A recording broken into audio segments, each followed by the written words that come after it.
Mark, Oxford United tomorrow at home, a first home match in 3 weeks. How do you view the match?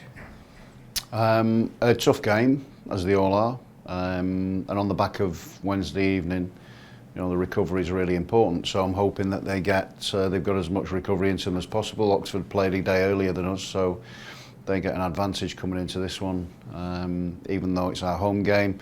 But we'll go into it with the intention of trying to put right the wrongs of Wednesday evening. But like I say, they're a good side. Gary's gone in. They've got some good results of late, and they've got some really good players as well. I played them twice with Coventry earlier on in the season, and they're a good side. They've got some talented players in there. Cameron Brannigan's one. He's been there a long time.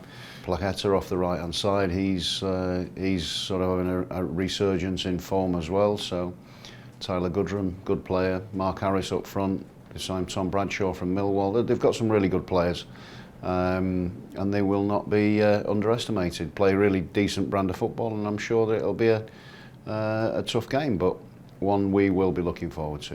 Are they an example of how a team can suddenly put a run of form together in this division? Yeah, no doubt. I think they've got everybody. I don't think there's too many injuries in their camp. They've brought some new additions, and that obviously, allied to the results that they've had, will stand them in good stead. So, yeah, that's them. It's about us, always about us. And basics of football, you've got to make sure that you can compete, and you do compete with teams in a way that they're trying to compete against you and earn the right to play the football that you want to play. And how we can impact the game ourselves at home in front of our own supporters again. As you mentioned, it's 3 weeks since we played at home, and it feels like a long time.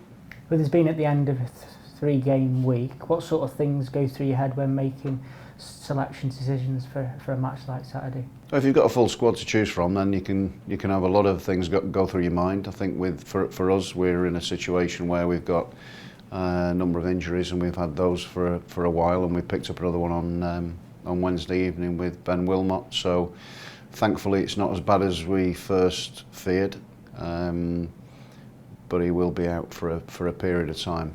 I wouldn't want to put a time frame on it, but there were no fractures, which was a bonus, and hopefully we can get him back really quickly. With us back home tomorrow, how important will the support of the fans be?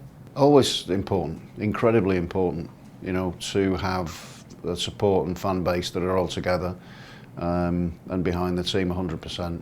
And they've been fantastic, to be fair, and understand the emotions that everybody goes through, not just the supporters, but for us and players and staff in the building. It's you know, it can be an emotive time, but you know, unwavering support is exactly what we need and exactly what we see from our fans, and you know, that'll be really important as we move forward. And I spoke at a forum yesterday evening and said much along the same lines, and you know, it remains true. If everybody together, you're always stronger.